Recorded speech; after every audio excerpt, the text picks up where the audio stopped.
Hello everyone, welcome back to my channel Humanities. I hope you all are fine and good. तो आज हम cover करने वाले हैं unit number 9, and of the cold war and its impact on international relations.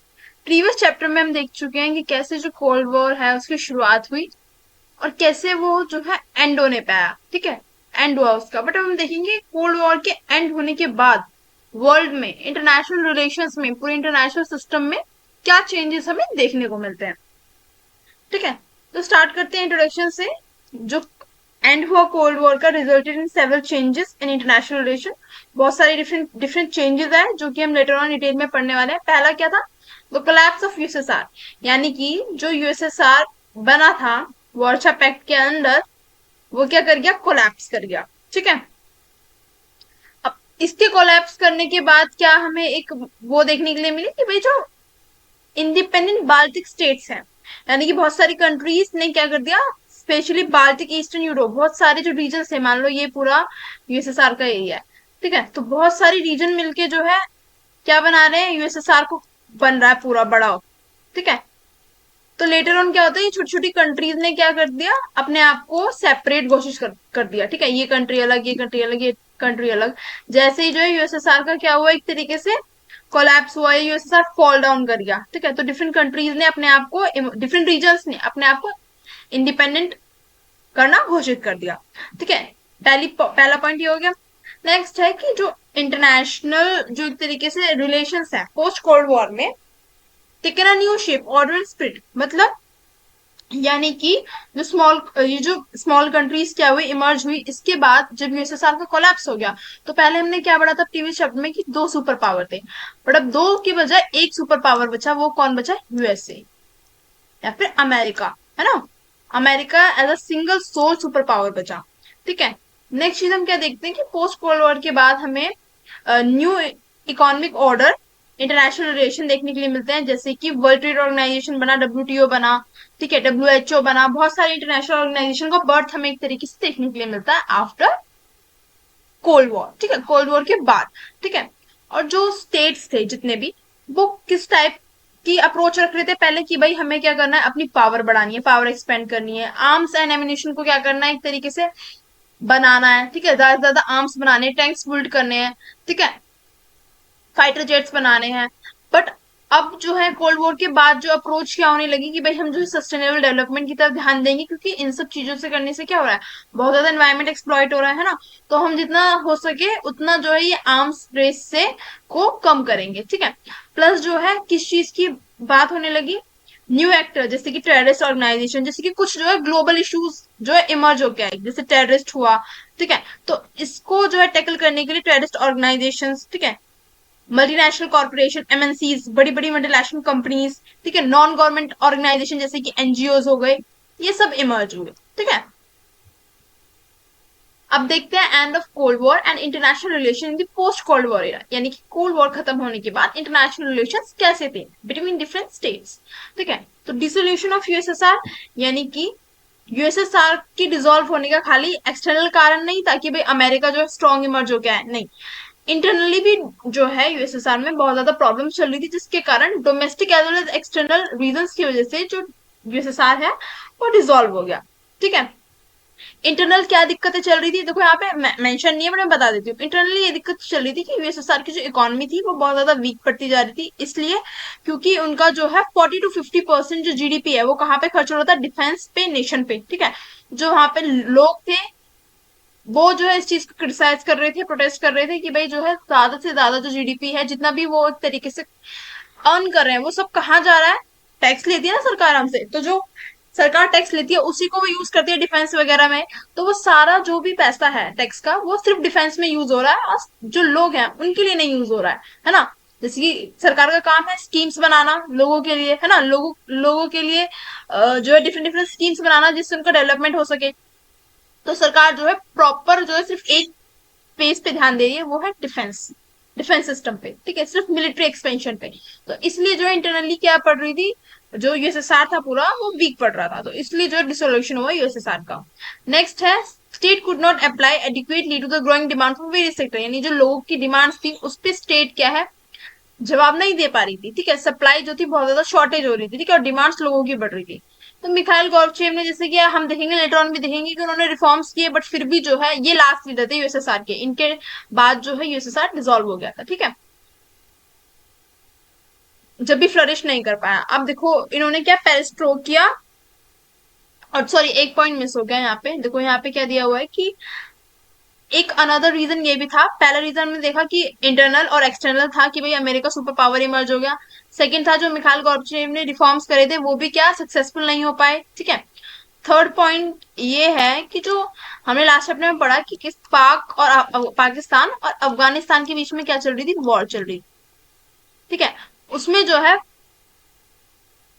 Soviet ने intervene किया और उसने किसको सपोर्ट किया, अफगानिस्तान को सपोर्ट किया, सोवियत यूनियन ने, ठीक है, यूएसएसआर ने। और पाकिस्तान को कौन सपोर्ट करा था, अमेरिका।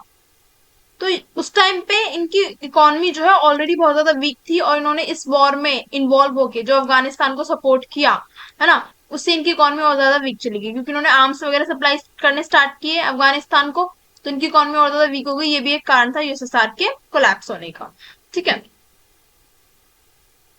अब देखो नेक्स्ट है कि जो पॉलिसीज जो है, मैं एक बार और बता देती हूँ, लास्ट चैप्टर में मैंने बताया है वैसे। पेरिस्ट्रोकिया जो था, पेरिस्ट्रोकिया के अंडर गोर्बाचेव ने क्या किया कि रिस्ट्रक्चर किया इकोनॉमी को, क्या किया, रिस्ट्रक्चर किया इकोनॉमी को। और देखो यहाँ पे भी लिखा है द रिस्ट्रक्चरिंग ऑफ इकोनॉमी, ठीक है, technical flaws and credit from the west in order to overcome the structural weakness and backwardness. यानी कि इन्होंने जो अपनी इकोनॉमी को क्या कर दिया, ओपन कर दिया, यानी जो प्राइवेट है, जो प्राइवेट एक तरीके से कॉर्पोरेशन है वो आके जो है अब इन्वेस्ट कर सकती है सोवियत, मतलब जो एक तरीके से यूएसएसआर में, ठीक है, यूएसएसआर वाले रीजन में। पहले क्या होता था, यहाँ पे सिर्फ गवर्नमेंट का कंट्रोल था, जितनी भी चीजें बन रही है ना वो कंट्री के अंदर ही बनती थी, बाहर से कुछ भी इम्पोर्ट नहीं होता था।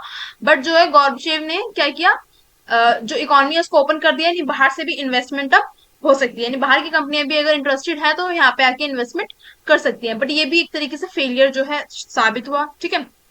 नेक्स्ट था ग्लास नोट। ग्लास नोट का मतलब था opening, opening some political opening to the Soviet citizen, यानी कि इन्होंने फ्रीडम प्रोवाइड की किसको, कॉमन पब्लिक को, कि भाई उन्हें राइट है टू क्रिटिसाइज, यानी अगर गवर्नमेंट कुछ गलत कर रही है तो आप क्या कर सकते हो, क्रिटिसाइज कर सकते हो। पॉलिटिकल एसोसिएशन, यानी कि ग्रुप्स वो बना सकते हैं और गवर्नमेंट के खिलाफ प्रोटेस्ट कर सकते हैं, जैसे कि सिविल सोसाइटी होती है, एनजीओ होते हैं ना जो अपनी आवाज रखते हैं, ऐसे, ठीक है।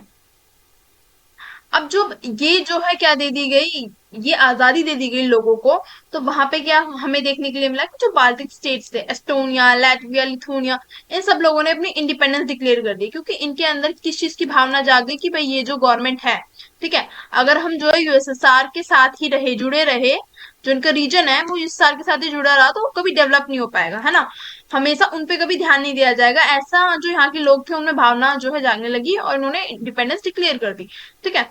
अब अब यहाँ के जो लोगों ने इंडिपेंडेंस डिक्लेयर करी, उनकी जो मेन क्या एस्पिरेशन थी कि भाई यहाँ पे डेमोक्रेसी हो, लोगों को आजादी की डिमांड थी कि भाई हमें फ्रीडम मिले, हमें राइट्स मिले अपने, ठीक है, डेमोक्रेटिक गवर्नमेंट हो, मतलब जो भी गवर्नमेंट आ रही है उसमें हमारा फुल जो है एक तरीके से इन्वॉल्वमेंट हो कि हम वोट दे पाए, ठीक है। नेक्स्ट है fall of Berlin wall and unification of Germany. देखो एक तरीके से ये जो जर्मनी है ना, ये मेन कारण था कोल्ड वॉर के स्टार्ट होने का, ठीक है। सेकेंड वर्ल्ड वॉर हुआ तो यूएसए और जो सोवियत यूनियन है ना, ये यूएसएसआर, ठीक है, इन्होंने मिलके जो है जर्मनी के अगेंस्ट क्या लड़ी, लड़ाई लड़ी और जर्मनी को हरा दिया, ठीक है। अब जब जर्मनी हार गया है ना, जर्मनी उस टाइम पे हार गया से, बट लेटर ऑन जो है इन दोनों को, यानी किसको, अमेरिका को, ठीक है, और यहाँ पे सोवियत यूनियन जो यूएसएसआर है, इनको आपस में जो है डरने लगने लगा, क्योंकि ये दो सुपर पावर थे उस टाइम पे, कि भाई कहीं जो है अमेरिका मेरे ऊपर कब्जा न कर ले, यूएसएसआर को लगने लगा कि कहीं जो है अमेरिका मेरे पे कब्जा न कर ले, अमेरिका को लगने लगा कि ये मुझ पे कब्जा न कर ले, तो हम दोनों में से सिर्फ किसी एक का विन करना बहुत ज्यादा इंपॉर्टेंट है, तो इसलिए कोल्ड वॉर स्टार्ट हुआ, ठीक है। अब जर्मनी का क्या रोल था इस कोल्ड वॉर में, जर्मनी का ये रोल था कि जर्मनी जो है दो पार्ट में डिवाइड हो गया। जो वेस्ट जर्मनी था, जो वेस्ट जर्मनी था वो किसकी साइड हो गया, नेटो की साइड, यानी कि जो अमेरिका है, वेस्ट जर्मनी ने किसका साथ दिया, नेटो का, ठीक है। और ईस्ट जर्मनी ने किसका साथ दिया, सोवियत यूनियन का, ठीक है। तो इसलिए जो है ईस्ट जर्मनी और वेस्ट जर्मनी के बीच में एक दीवार खड़ी कर दी गई, जिसका नाम था पर्लिन वॉल, ठीक है। जो कि यहाँ के लोग बिल्कुल नहीं चाहते थे, बट फिर भी जो है गवर्नमेंट के द्वारा, यानी जिसका रूल था वहां पे, उसके द्वारा बर्लिन वॉल जो है कंस्ट्रक्ट कर दी गई। ठीक है। अब जब ये कोल्ड वॉर पूरा, मतलब जब यूएसएसआर का कोलैप्स हो गया, ठीक है, ईस्ट जर्मनी जो सोवियत यूनियन को सपोर्ट कर रहा था, सो तो यूएसएसआर का जब कोलैप्स हो गया, तो अब इस बर्लिन वॉल के खड़े रहने का कोई मतलब ही नहीं था, है ना। जब यूएसएसआर खत्म हो गया, वर्ल्ड क्या है, यूनिपोलर हो गया बाइपोलर से, यानी दो सुपर पावर से सिंगल सुपर पावर बची है।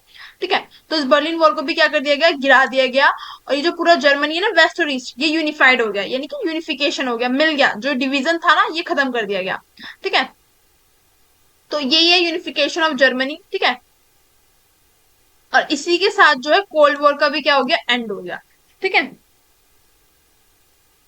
अब देखो, जब यूएसएसआर जो है फॉल हुआ, 1991 में कोलैप्स हुआ, तो 15 इंडिपेंडेंट कंट्रीज जो है यूएसएसआर वाले एरिया में से इमर्ज हुई। ये उनके नाम है, आप जो है पढ़ सकते हो। ठीक है। अब नेक्स्ट है, the arrival of this new state onto the world map created some sort of political and economic interest। अब देखो, जैसे कि ये जो है, जब इंडिपेंडेंट स्टेट इमर्ज हुए, ठीक है, जब यूएसएसआर कोलैप्स हुआ, तो यूएन जो था, यूनाइटेड नेशन, ठीक है, जो वर्ल्ड लेवल पे एक ऑर्गेनाइजेशन थी, उसमें क्या मेंबरशिप बढ़ी, यानी जो डिफरेंट जो है स्टेट्स इमर्ज हुए, ये भी यूएन के मेंबर बने। ठीक है। तो यूएन में मेंबरशिप बढ़ी, पहली चीज तो ये हुई। अब इकोनॉमिकली क्या हुआ, इकोनॉमिकली इकोनॉमिकली क्या हुआ कि breakup of the socialist bloc and birth of so many new nation led to increase demand for aid investment. यानी कि ये जो आईएमएफ है, इंटरनेशनल मॉनिटरी फंड, आईएमएफ और वर्ल्ड बैंक, ये दोनों क्या करते हैं, लोन प्रोवाइड करते हैं, है ना। तो यहाँ पे बहुत ज्यादा डिमांड बढ़ी लोन की, फाइनेंशियल एड की। क्यों बढ़ी, क्योंकि भाई ये जो न्यू इंडिपेंडेंट स्टेट्स हैं, अब भाई इनको डेवलपमेंट करना है, वहां पे उस टाइम पे बहुत ज्यादा गरीबी है ना, कोई लीडर है इनका, है ना। तो कोई ना कोई तो लीड करने इनको आएगा, है ना, जिसका भी इन्फ्लुएंस रहा होगा उस रीजन में। ठीक है। फॉर एग्जाम्पल लिथुआनिया है, वहां पे जिस भी लीडर का इन्फ्लुएंस रहा होगा, वो जो है गद्दी संभालेगा वहां पे। और वो एड के लिए जो है कहाँ से डिमांड करेगा, आईएमएफ और वर्ल्ड बैंक से। किस लिए एड के लिए डिमांड करेगी, कि भाई जिससे वो अपनी कंट्री का डेवलपमेंट कर सके। ठीक है। जो स्थिति है, इकोनॉमी जो अनस्टेबल है, उसको स्टेबल कर सके। अब एड कौन प्रोवाइड करेगा, आईएमएफ और वर्ल्ड बैंक। एक जो न्यू डायनेमिक है वो हमें ये देखने के लिए मिलती है कि जो इंटरनेशनल ऑर्गेनाइजेशन है, उनका रोल कैसे बढ़ रहा है, चाहे चाहे वो यूएन हो, चाहे वो वर्ल्ड बैंक हो, ठीक है, चाहे वो इंटरनेशनल मॉनिटरी फंड हो। अब नेक्स्ट नेक्स्ट डायनेमिक था जियो पॉलिटिक्स, यानी कि अब ज्योग्राफी पे जो है पॉलिटिक्स जो है स्टार्ट हो गई थी। कैसे, एग्जाम्पल, जो इंडिया है वो ऑयल मंगाता है, ठीक है, ऑयल मंगाता है किसी भी देश से, ठीक है। और हमारे साइड में क्या है, बांग्लादेश है, ठीक है।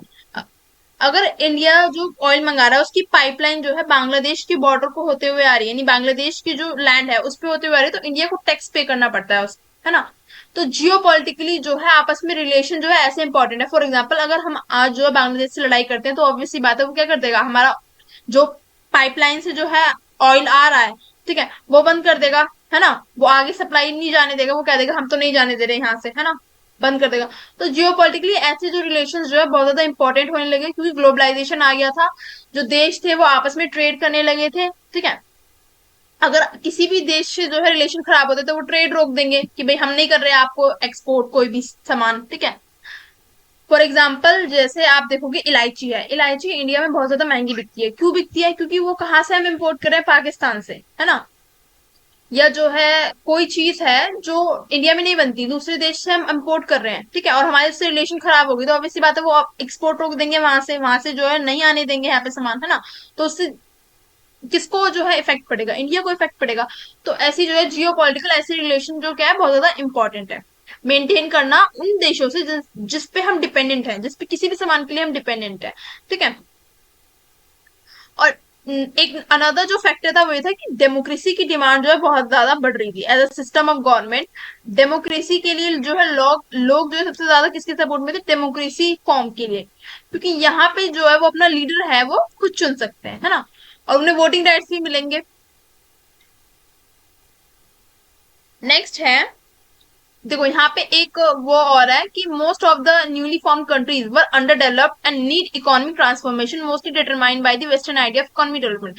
यानी कि जो कंट्रीज इस टाइम पे इमर्ज हुई, ठीक है, आफ्टर कोलैप्स ऑफ यूएसएसआर, वो सबसे ज्यादा क्या थी, अंडर डेवलप्ड थी, वहां पे कोई डेवलपमेंट नहीं था, ठीक है। अब अपनी इकोनॉमी को ट्रांसफॉर्म करने के लिए किस टाइप से ट्रांसफॉर्मेशन, यानी कि भाई इंडस्ट्रियलाइजेशन। वेस्टर्न आइडिया क्या है भाई, वेस्टर्न जो नेशन है वहां पे सबसे ज्यादा क्या है, इंडस्ट्रियलाइजेशन है। तो उनको किस चीज की सबसे ज्यादा जरूरत थी, फ्री मार्केट की।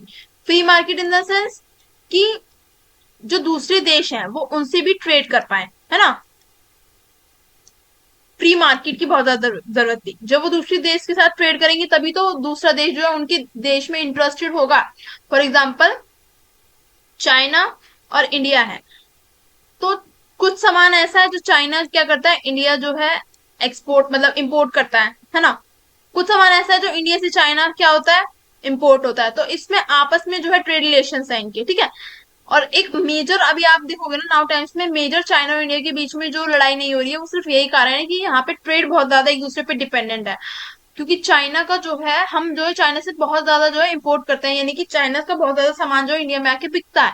तो चाइना को बहुत ज्यादा प्रॉफिट कमा रहा है इंडिया से, इसलिए जो है मेन रीजन है कि इन दोनों के बीच में लड़ाई नहीं हो रही। वरना जो है बिल्कुल एकदम बैक हैंड दोनों दुश्मन है एक दूसरे के। नेक्स्ट हम देखेंगे डिपेंडिंग ऑफ इकोनॉमिक इंटरडिपेंडेंस, ठीक है।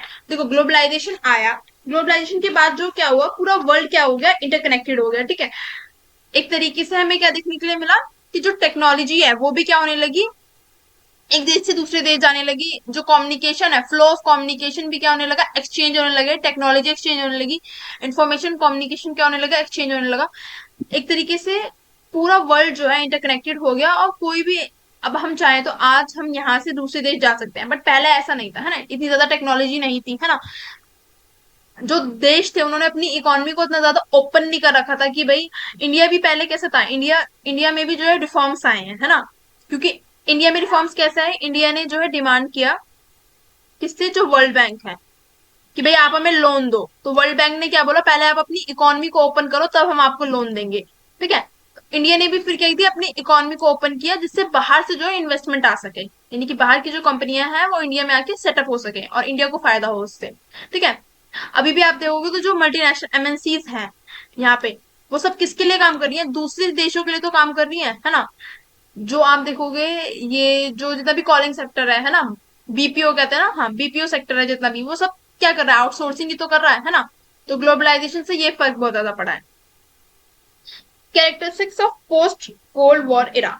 तो देखो यहाँ इतने पैराग्राफ में क्या एक्सप्लेन किया गया है, बस ये एक्सप्लेन किया गया है कि पहले क्या थी, दो सुपर पावर थी, ठीक है। दो सुपर पावर थी।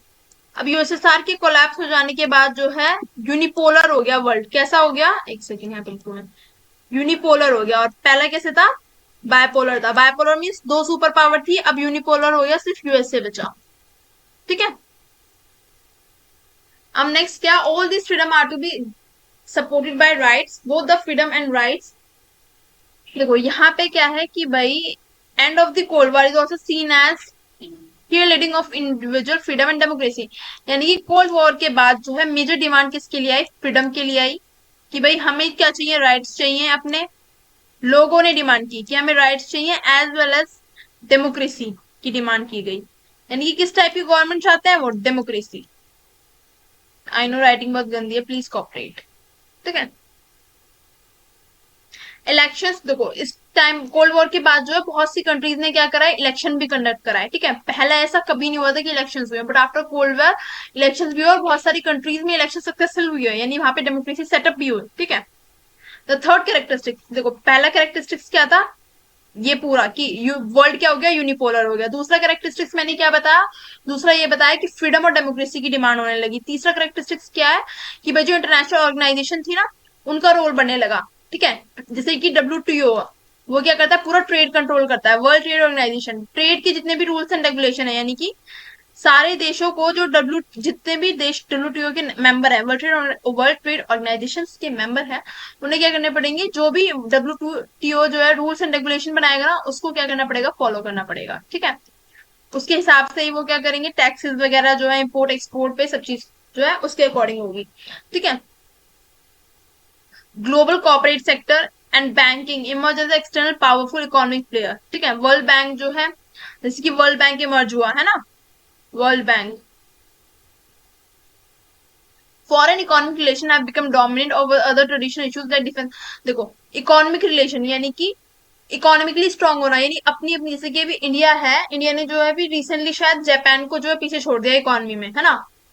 तो इकोनॉमिकली जो है क्या बढ़ गया, लोगों का जो है एक तरीके से शिफ्ट हो गया, है ना। जो लोगों की आइडियोलॉजी थी वो एक तरह से शिफ्ट हो गई कि भाई डिफेंस वगैरह पे ना खर्चा करके अब हम इकोनॉमी पे खर्चा करेंगे, क्योंकि जब इकोनॉमी स्ट्रांग होगी, है ना, लोग जितना अच्छा कमाएंगे उस हिसाब से सरकार टैक्स जो है लगा पाएगी, और फिर अगर टैक्स अच्छा खासा आएगा तो ऑब्वियस सी बात है सरकार डिफेंस पे तो खर्चा अपने आप जो है कर लेगी, है ना। फोर्थ इंपॉर्टेंट कैरेक्टरिस्टिक्स क्या था, राइज ऑफ न्यू एक्टर्स, वो भी non state. Non state actor का मतलब यहाँ पे क्या है कि ना वो किसी देश से रिलेटेड है ना, ना वो किसी देश से जुड़े हुए, ना ही वो किसी देश की गवर्नमेंट के लिए काम कर रहे हैं, जैसे कि Amnesty International and Greenpeace emerge championing, यानी इन्होंने किस टाइप के इश्यूज को उठाया, ये इंटरनेशनल ऑर्गेनाइजेशन है, ना ही ये किसी स्टेट के द्वारा बनाई गई है, ना ही ये किसी देश के लिए काम करती है। ये जितने भी वर्ल्ड में जितने भी देश हैं सभी देशों के लिए काम करती है, ठीक है, इक्वली विदाउट एनी डिस्क्रिमिनेशन, कि जो ह्यूमन राइट्स है उनका प्रोटेक्शन होना चाहिए, ठीक है, यानी लोगों के जो राइट्स हैं उनको प्रोटेक्ट करना स्टेट का काम है। एज वेल एज जो इन्वायरमेंट है उसको हमें प्रोटेक्ट करके रखना है, सस्टेनेबल डेवलपमेंट की तरफ जो है इन्होंने एक तरीके से एम्फेसिस दिया, ठीक है। फोर्थ कैरेक्टरिस्टिक्स ये है। फिफ्थ है कॉप वेब पैराडिग्म। अब भाई ये वर्ड जो है, इस वर्ड से डरना नहीं है, इसका वर्ड का मतलब बस ये है, वेब लाइक स्ट्रक्चर। अब वेब लाइक स्ट्रक्चर से मेरा क्या मतलब है, जो इंटरनेशनल ऑर्गेनाइजेशन है, फॉर एग्जांपल यूएन है, ठीक है, या ये मान लो सिविल सोसाइटी जो है डिफरेंट डिफरेंट स्टेट में वर्क करती है, मल्टीनेशनल कॉर्पोरेशन है ना, और यूएन मान लो या एनजीओ मान लो, तो ये किसी पर्टिकुलर स्टेट के लिए तो काम कर नहीं रहे, है ना। यूनाइटेड नेशन है, सभी देशों के लिए काम कर रहा है, सभी देशों पे इक्वल रूल्स एंड रेगुलेशन लगाता है ना। वर्ल्ड ट्रेड ऑर्गेनाइजेशन है ना, सभी देशों के लिए काम कर रहा है। वर्ल्ड बैंक है, सभी देशों को लोन प्रोवाइड कर रहा है, ऐसा तो नहीं किसी स्पेसिफिक देश को लोन प्रोवाइड कर रहा है, नहीं ना। तो वेब लाइक स्ट्रक्चर का मतलब यही है, जो सभी देशों के लिए काम करे, ठीक है। सिविल सोसाइटी फॉर्म होने लगी, ठीक है, मल्टीनेशनल कॉर्पोरेशन जो है बनने लगे, तो इन सब ने क्या दिया, एक न्यू ट्विस्ट दिया इंटरनेशनली ग्लोबल पॉलिटिक्स में, ठीक है। The state here would not act independently rather than play a supportive role. The result of this multiple interaction at multiple level slowly but steadily replace the world international relation with the world relation. यानी कि ये जो state है अब independently नहीं काम कर रहे हैं, एक दूसरे के सपोर्ट से कोऑपरेटिव नेचर से काम कर रहे हैं, और इसी मल्टीपल इंटरेक्शन की वजह से जो ये पूरा इंटरनेशनल रिलेशन थे ना, इसको वर्ल्ड रिलेशन की तरफ जो है एक न्यू जो है फिनोमेना या आउटकम जो है निकल के आया इससे, ठीक है। फिफ्थ कैरेक्टरिस्टिक्स क्या है, फिफ्थ कैरेक्टरिस्टिक्स है कि जो रीजन, जो ये इंटरेस्ट था ना पहले कोल्ड वॉर से, कोल्ड वॉर के टाइम पे क्या इंटरेस्ट था कि भाई हम क्या करें, स्टेट पावर की तरफ, यानी कि अपनी अपनी पावर्स को बढ़ाएं, ठीक है, टेरिटरी टेरिटरी एरिया बढ़ाएं अपना एक तरीके से, ठीक है, टेरिटरी को एक्सपेंड करें, है ना।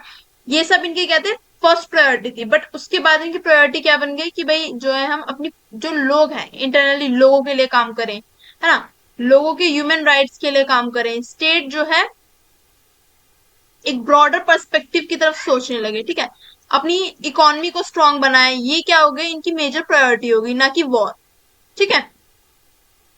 अब जैसा कि हमने देखा कि कोविड 19 आया, तो कोविड 19 सब देशों के लिए न्यू था, ऐसा तो नहीं था किसी देश ने पहले कोविड 19 को फेस कर रखा, नहीं, कोविड 19 जो है ग्लोबल चैलेंज बन के आया सभी देशों के लिए, और सभी देशों ने कैसे कॉपरेट किया, जिसकी वजह से जो है कोविड 19 का सामना सब देश कर पाए, है ना। जैसे कि हमने भी जो है अमेरिका से वैक्सीन ली, है ना, अमेरिका ने भी मना तो नहीं कर दिया नहीं कि भैया वैक्सीन नहीं देंगे, सब देशों ने एक दूसरे को सपोर्ट किया, है ना। अब नेक्स्ट देखो हमारा पॉइंट है important issues in the post cold war international relation, क्या इश्यूज इमर्ज हो गया है, ठीक है। अब इश्यूज ये थे कि भाई जब कोलैप्स हुआ यूएसएसआर, तो ये जो न्यू रीजन जो बने ना, यहाँ पे हमें क्या देखने के लिए मिले, एथनिक कॉन्फ्लिक्ट देखने के लिए मिले। एथनिक कॉन्फ्लिक्ट का मतलब क्या है कि जैसे एग्जांपल ले लो, नाइजीरिया है, एंगोला, साइप्रस, सोमेलिया, तो ये रवांडा, है ना, ये जो इमर्ज हुए ना डिफरेंट डिफरेंट स्टेट, तो यहाँ पे हमें एथनिक कॉन्फ्लिक्ट देखने के लिए, मतलब एथनिक कॉन्फ्लिक्ट जब कहते हैं, फॉर एग्जांपल मान लो रवांडा का एग्जांपल, रवांडा में क्या है, दो ग्रुप्स हैं, ठीक है, एक ग्रुप जो है उनका कल्चर सेम है बिल्कुल, ठीक है, मान लो 50% जो पॉपुलेशन है उसका कल्चर क्या है, 50 नहीं 60%, मान लो 60 to 70% जो पॉपुलेशन है उनका कल्चर सेम है, ठीक है, यानी कि वो सेम चीज को फॉलो करते हैं। और जो बची हुई पॉपुलेशन है 20%, ठीक है, या 30%, वो क्या कर रही है, सेम कल्चर को फॉलो कर रही है। तो जो 70% पॉपुलेशन है, ये बची हुई पॉपुलेशन पे क्या हावी पड़ेगी ना, मतलब एक तरीके से कि 70% पॉपुलेशन क्या चाहेगी कि हमारे अनुसार सब चीज हो यहाँ पे, और जो 30% पॉपुलेशन वो माइनॉरिटी में आ जाएगी, है ना, जो सेम कल्चर की है। तो इसलिए क्या देखने के लिए मिले हमें, एथनिक कॉन्फ्लिक्ट, कि इन दो जो है दो कल्चर के लोग आपस में लड़ने लगे कि भाई यहाँ पे हमारी चलेगी, हमारी चलेगी, हमारे अनुसार चीजें होंगी। तो जब दो कल्चर आपस में लड़े तो यहाँ पे एथनिक कॉन्फ्लिक्ट हमें देखने के लिए मिले, जिसकी वजह से जो है एक प्रॉब्लम ये भी है कि माइग्रेशन हमें देखने के लिए मिला, यानी कि जो माइनॉरिटी में जो लोग है ना वो दूसरी कंट्रीज में, दूसरी रीजन में माइग्रेट करने लगे, है ना। ये भी हमें देखने के लिए मिला। तो एथनिक कॉन्फ्लिक्ट देखने के लिए मिला, ये याद रखना। नेक्स्ट जो पॉइंट है वो ये है कि इन एथनिक कॉन्फ्लिक्ट की वजह से जो है क्लैश ऑफ पी हंटिंगटन ने, जो अमेरिकन पॉलिटिकल साइंटिस्ट थे, उन्होंने द क्लैश ऑफ सिविलाइजेशन भी इन दो डिफरेंट स्टेट्स को नाम दिया। ठीक है। नेक्स्ट पॉइंट है कि यहाँ पे किलिंग भी बहुत ज्यादा हुई लोगों में आपस में, ठीक है, किलिंग एंड एट्रोसिटीज हमें देखने के लिए मिली। अब जो नेक्स्ट हम देखेंगे कि नेक्स्ट जो एक कॉन्सेप्ट इमर्ज होके आया वो ये जो इमर्ज होके आया कि ह्यूमैनिटेरियन इंटरवेंशन, यानी कि जब किसी स्टेट में, ठीक है, बहुत ज्यादा क्या हो रहा होगा, किलिंग हो रही होगी, मास किलिंग हो रही होगी आपस में, ठीक है, लोग जो है एक तरीके से कट मर रहे होंगे आपस में, किसी भी कोई भी रीजन हो सकता है, आइडियोलॉजिकल कॉन्फ्लिक्ट हो सकता है, या जो है कोई भी रीजन हो सकता है, ठीक है, दंगे वंगे जब होते हैं बहुत ही मास लेवल पे कि बहुत ज्यादा जो है, मान लो 70-80% पॉपुलेशन जब इन्वॉल्व हो, तो उस टाइम पे ह्यूमैनिटेरियन लेवल पे जो यूएन है वो इंटरवीन कर सकता है किसी भी स्टेट में, ठीक है, यानी यूएन के जितने भी मेंबर है उन स्टेट में यूएन क्या कर सकता है, इंटरवीन कर सकता है, और अपनी पीस कीपिंग फोर्सेस जो है उनको भेज सकता है। जब स्टेट का जो लीडर है, ठीक है, मान लो कोई भी वहां पे प्राइम मिनिस्टर है, प्रेसिडेंट है, या किसी किंग का रूल है, ठीक है, तो वो अनेबल हो जाए, यानी जब उसके हाथ से बात निकल जाए बिल्कुल, और जो जनता है वो आउट ऑफ कंट्रोल हो जाए, तो यूएन क्या कर सकता है, इंटरवीन कर सकता है। ये कॉन्सेप्ट आया जो कि कोल्ड वॉर से पहले नहीं था। ठीक है, ह्यूमैनिटेरियन ग्राउंड पे। नेक्स्ट जो हमें प्रॉब्लम देखने के लिए मिली, rise of Islamic fundamentalism and terrorism, यानी कि टेररिज्म बहुत बड़ा, है ना, कोल्ड वॉर के बाद। ठीक है, मुहिजुद्दीन ग्रुप्स, ठीक है, अलकायदा हो, तालिबान हो अफगानिस्तान में, ठीक है, तो ये सब हमें क्या देखने के लिए मिला कि जो टेररिज्म है वो बहुत ज्यादा बड़ा आफ्टर यूएसएसआर की डिफीट के बाद। ठीक है, अब ये जो है कहाँ से जो है स्टार्ट हुआ, ये हम देखेंगे। The geo strategic policies adopted by the USA and USSR in the region gave birth to a new threat to peace in the form of rise of Islamic fundamentalism and terrorism।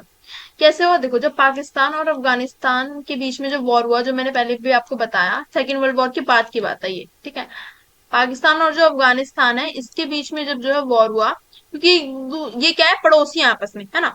तो पाकिस्तान को कौन support कर रहा था, America, मैंने पहले ही बताया। और अफगानिस्तान को कौन सपोर्ट कर रहा था, सोवियत यूनियन। ठीक है, तो अमेरिका ने क्या किया ना, अमेरिका पाकिस्तान को हेल्प कर रहा था, तो अमेरिका ने मुहिजुद्दीन ग्रुप, एक इस्लाम, ये इस्लाम को मानने वाला एक ग्रुप था, जिसको इन्होंने क्या किया, एज अ ट्रेन करके जो है यहाँ पे भेजा पाकिस्तान में, किसके अगेंस्ट लड़ने के लिए, अफगानिस्तान के अगेंस्ट लड़ने के लिए। ठीक है, तो यहाँ से जो है टेररिज्म का क्या होती है, स्टार्टिंग होती है। ठीक है, एक तरह से बीज जो टेररिज्म का बोया था वो अमेरिका और जो है यूएसएसआर ने बोया था। ठीक है, the process of grabbing the power also witness the birth of Taliban. अब इसलिए जो अदर जो ग्रुप्स है वो भी जो है इमर्ज होकर आने लगे, जैसे कि तालिबान देख लो, ठीक है, ये भी इस्लाम के ऊपर जो है वर्क करता है। ठीक है, अब जो ट्विन टावर्स पे अलकायदा ने अटैक किया था, कहाँ पे, जो यूएस में अटैक किया था अलकायदा ने, शायद ट्विन टावर्स पे किया था, हाँ ट्विन टावर्स पे किया था। बस इतना याद रखना है कि ये जो जितने भी टेररिस्ट ग्रुप्स जो है ये इमर्ज होके आए, इन्होंने बाद में जो क्या किया, बहुत जगह जो है तहस मचाया है, ठीक है, टेररिज्म फैलाया है, लोगों को जो है, जो मासूम लोग है उनको मारा है। ठीक है, रिसेंट एग्जाम्पल आप देख लो, अभी जो हुआ जम्मू कश्मीर में जो जो इंसिडेंट हुआ है ना। नेक्स्ट देख लो, hegemonic attitude of the United State. Hegemonic attitude क्या है, मतलब एक तरीके से अपनी वर्चस्व जमाना, हेजेमनी का मतलब जो है अपना बोलबाला जमाना। ठीक है, तो यहाँ पे ये बोला गया है कि जो यूएस है, जब यूएस सोल पावर इमर्ज हो गया ना, तो यूएस क्या करने लगा भाई, किसी भी देश के बीच में कुछ हो रहा हो ना तो उसमें इंटरवीन करने लगा। ठीक है, यानी कि अपनी सलाह मशवरा देना, जैसे कि आप रिसेंट एग्जांपल ले सकते हो, इंडिया पाकिस्तान हुआ, तब भी यूएस बीच में आया कि भाई इस वॉर को शांत करो, है ना। और किस ग्राउंड पे आया, ये कह रहा था कि किस ग्राउंड पे जो है यूएस आया, देखो फ्रंट फुट में नहीं बोला गया, बट बैक फुट पे यही बोला गया है कि भाई जो एनवायरमेंट है वो बहुत ज्यादा क्या हो रहा है, डिसबैलेंस हो रहा है, तो आप जो है ये वॉर बंद कर दो, है ना। और नेक्स्ट अभी आप रिसेंट देख लो, एकदम करंट ईरान वर्सेस इसराइल चल रहा है, उसमें भी जो है अमेरिका ने अपनी जो ट्रूप्स वगैरह भेजे हैं।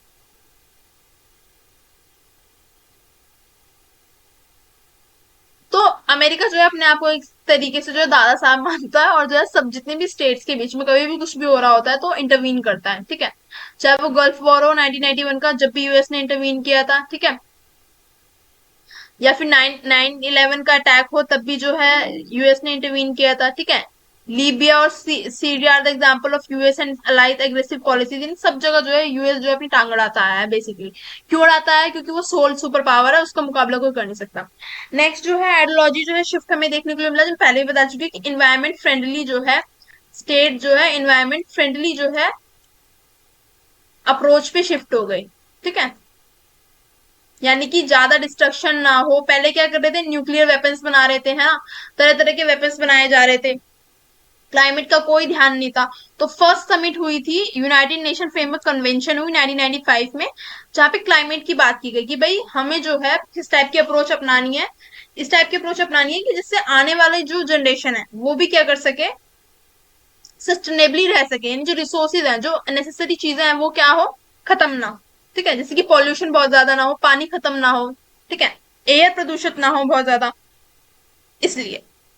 नेक्स्ट है माइग्रेशन ह्यूमन राइट इशू। जैसे कि मैंने आपको पहले बताया कि जब ये बाल्टिक स्टेट्स इमर्ज हुई, इस साल कोलैप्स हुआ, तो बहुत ज्यादा हमें क्या देखने के लिए मिला, माइग्रेशन देखने के लिए मिला, यानी कि जो लोग थे वो दूसरी कंट्रीज क्या करें, माइग्रेट किए,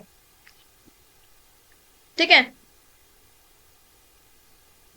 new perspective on international cooperation, तो it refers to alliance of multiple countries and their agreement to achieve common goals, यानी कि बहुत सारी कंट्रीज, ठीक है, 5 मान लो, 10 मान लो, 12 मान लो, आपस में आती हैं और क्या करती है, एग्रीमेंट साइन करती हैं कि अब हम जो देश हैं वो एक साथ काम करेंगे किसी भी पर्टिकुलर गोल को अचीव करने के लिए। चाहे वो गोल इकोनॉमिकली हो कि भाई हम इकोनॉमी में जो है एक दूसरे की ट्रेड करेंगे एक दूसरे के साथ, ठीक है, सपोर्ट देंगे इकोनॉमिकली, ठीक है। अब इसकी एग्जाम्पल क्या है, ब्रिक्स है, ठीक है, ब्रिक्स जो है, नो एंड नाफ्टा हुआ, है ना, नाफ्टा ट्रेड एग्रीमेंट साइन हुआ, ठीक है। और भी ब्रिक्स हो गया, यूरोपियन यूनियन हो गया, है ना, यूरोप की कंट्रीज हैं जिसमें बेसिकली। तो ये सब जब मल्टीपल स्टेट्स साथ आके, है ना, अलाय बना के, अलायंस बना के किसी पर्टिकुलर गोल को फुलफिल करने के लिए काम करते हैं, तो उसको हम ये कहते हैं मल्टीलेटरलिज्म कहते हैं, ठीक है। और किस इंस्टीट्यूशंस की हेल्प से, जैसे कि यूनाइटेड नेशन हो गया, वर्ल्ड बैंक हो गया, आईएमएफ हो गया, general agreement on trade and tariff हो गया, ठीक है। The real essence of multinational could be seen, देखो सॉरी, यहाँ पे मतलब ये है कि जो यूनाइटेड नेशन है, वर्ल्ड बैंक है, ये कोल्ड वॉर के टाइम पे तो अच्छे से वर्क कर नहीं पाए थे। देखो यूएन एग्जिस्ट करता था कोल्ड वॉर के टाइम पे भी, बट यूएन क्या कर डिजोल्व नहीं करा पाया टसल बिटवीन अमेरिका और सोवियत यूनियन।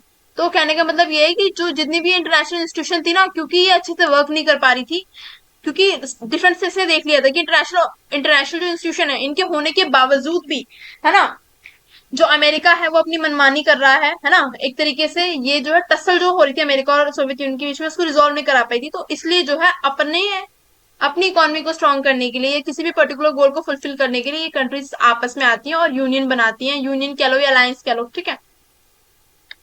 नेक्स्ट है, तो नेक्स्ट पॉइंट है, Cold War era was the finest example of how international order could be modified by agreement between US and USSR। देखो यहाँ पे बस मतलब यही है कि कैसे वर्ल्ड बायपोलर था फिर यूनिपोलर हो गया, ये चीज मैं बता चुकी हूँ, है ना। और कैसे जो है यूएस है इंटरवीन करता रहता है डिफरेंट बिटवीन डिफरेंट स्टेट, ठीक है, अपने आप को दिखाता रहता है कि वो सोल सर्वाइविंग सुपर पावर है, ठीक है। अब वर्ल्ड क्या यूनिपोलर है, अमेरिका उसका सोल सुपर पावर है, ठीक है। नेक्स्ट है digitalise approach towards international organisation, यानी कि organisation like UN, World Bank, IMF etcetera victim of cold war their functioning was influenced by the interest of perception of two super power. यानी कि different state का ये कहना था कि भाई कोल्ड वॉर के टाइम पे जितनी भी इंटरनेशनल इंस्टीट्यूशन है ना, ये जो है फ्रीली काम नहीं कर रही थी, यानी कि ये इन्फ्लुएंस में काम कर रही थी, किसके, यूएस के, ठीक है। अभी भी आप देख लोगे ना, अगर वर्ल्ड बैंक से आपको लोन चाहिए ना, लोन चाहिए अपनी इकोनॉमी को अच्छा करने के लिए, तो यूएस जो है, यूएस से आपके अच्छे रिलेशन होंगे तभी जो है आप लोन ले सकते हो, है ना। अभी रिसेंट भी जो ऑपरेशन सिंदूर किया इंडिया ने पाकिस्तान के ऊपर, तो पाकिस्तान को जो है वर्ल्ड बैंक ने जो है पाकिस्तान को जो लोन दे रखा है वो रोक दिया। क्यों रोक दिया? कि उन्होंने बोला कि जो आपके यहाँ पे टेररिज्म जो है इतना ज्यादा फैल रहा है, इसको आप क्या करो, पहले टेररिज्म के खिलाफ आप एक्शन लो, तब हम आपको लोन देंगे। तो अमेरिका ही देश है वो जिसने जो है इनका लोन जो है वापस जो है चालू करवाया है थ्रू वर्ल्ड बैंक। ठीक है, क्योंकि अमेरिका का कोई जियोपॉलिटिकल इंटरेस्ट है पाकिस्तान में, यानी कि उनके रीजन में शायद कुछ कोल मिला है, हाँ कोल मिला है। तो अमेरिका का इंटरेस्ट है उसमें, तो अमेरिका उनके साथ जो रिलेशन अच्छे करना चाहता है, तो इसीलिए जो है उनका लोन जो है वापस करवाया वर्ल्ड बैंक से, किसने? अमेरिका ने। ठीक है, नेक्स्ट है कमर्शियल कंसिडरेशन डाइवर्सिटी। तो मेरा इस एग्जाम्पल से मतलब ये था, ये बताना कि कैसे जो अमेरिका है वो जो इंस्टीट्यूशंस है उनको भी इन्फ्लुएंस करता है। ठीक है, यानी कि ये जो इंटरनेशनल ऑर्गेनाइजेशन है ये भी फ्रीली वर्क नहीं कर रही है, ये भी यूएस के अकॉर्डिंग तो मैं नहीं कह सकती, बट यूएस के इन्फ्लुएंस में है ना, यानी कि कहीं ना कहीं यूएस का इन्फ्लुएंस रहता है, यानी यूएस की जो है, जो यूएस अमेरिका का प्रेसिडेंट है, जो भी अमेरिका का प्रेसिडेंट रहता है उसकी बात का कहीं ना कहीं दबदबा रहता है। ठीक है, नेक्स्ट है commercial consideration in driver seat.